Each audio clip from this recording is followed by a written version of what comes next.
I'm gonna solve one of the summary questions in the summary section of chapter 16 regarding use of Stoke's theorem. Mostly the reason I do this is to recall how we deal with line and surface integrals. Evaluate this integral, curl of f, over a surface using Stoke's theorem. The surface is the part of sphere of radius square root of 5 that lies above z equal 1. So I tried to draw a picture of this. You have your sphere centered at the origin, and then you cut it by the plane at height 1. We will easily calculate the circle that arises this way and whatnot.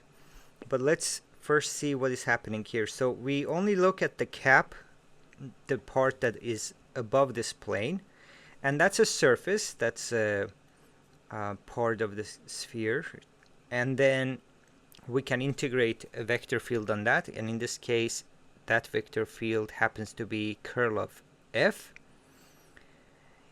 What the Stokes theorem says is that this integral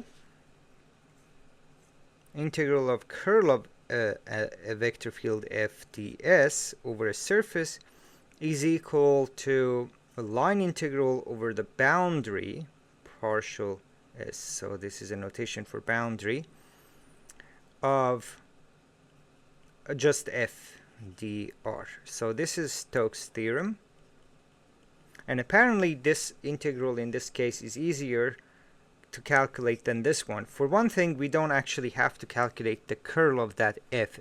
If you look at function f, it's quite involved calculation wise at least, and we don't wish to even calculate the curl. And then for Stokes' theorem, remember that the orientation was very important because you could be off by a negative sign. The normal to the surface and the orientation that you put on the boundary should be compatible in this sense that the tangent together with the vector that moves inward and n should, three of them, produce an ijk configuration, or they must follow the right hand gesture, and that will show us that the right orientation here should be counterclockwise. Generally, when you orient such shells upward, then the boundary should go counterclockwise. If we reverse the orientation of n, then we also have to reverse the orientation of the boundary for this equality to still hold. So we want to calculate this using this one. And to calculate the line integral, we need to parameterize our curve in the right direction and then apply the formula for line integral. So what is this curve? It lies on the plane z equal 1,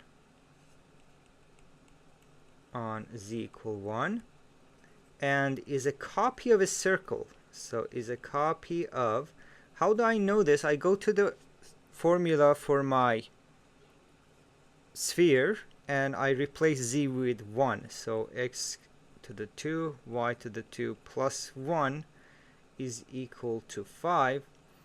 And from that we just see this. So it's a circle of radius 2, but not on the xy plane, rather on the z equal 1 plane. And then we know how to parameterize this circle of radius 2, or any circle for that matter. So radius is 2 cosine theta, or just t. Let's not confuse with cylindrical or polar or anything. So RT is cosine of t, 2 sine of t. This runs the circle of radius 2 counterclockwise. If we wanted it reversed, we would put minus t. So this will be just cosine again, and this would get a minus anyway. And then z is always at 1 constant. So this is the curve. So this parameterizes c in the right direction, in the right orientation. And now for the line integral, we have to by definition we have to go from, so t here is from 0 to 2 pi, and then we will calculate f at r of t and then dot it with r prime of t dt. So 0 to 2 pi, and this dotting will give me a scalar value to integrate. So f at rt, so you replace x, y, and z with the coordinates of rt. So x squared and yz. X squared here will be 2 cosine t squared, y and z, which is 1. And then there is y and z squared, so I'm still computing the vector. Was it yz squared? Yeah, y, which is 2 sine of t, and times z squared is 1. And the last component is z to the 3 e to xy. So z to the 3, z will be 1, and this will be e to the